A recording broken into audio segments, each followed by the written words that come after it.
Mankoba ke-24 nyarioskeun carageurna jalma-jalma ku ngadahar jujukutan sareng ngaleueut cai madrasahna Syed Abdul Qadir tina Toun.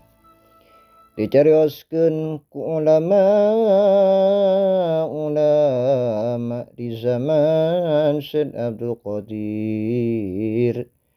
Aya Toun nepi ka aya ratusan ribu jalma-jalma anu maraot dina sapoe-poena teh.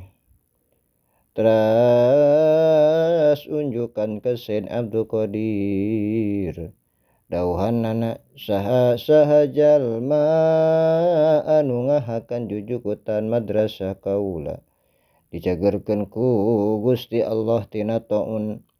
Tina margi seueurna jalma jadi henteu cekap jujukutan pikeun ubarna anu Toun.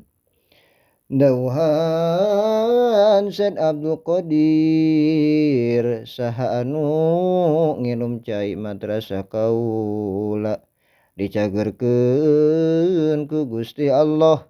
Teras eta jalma ngaleueut tina cai madrasahna sareng sadayana daramang sareng leungit eta Tounna. Masyaallah.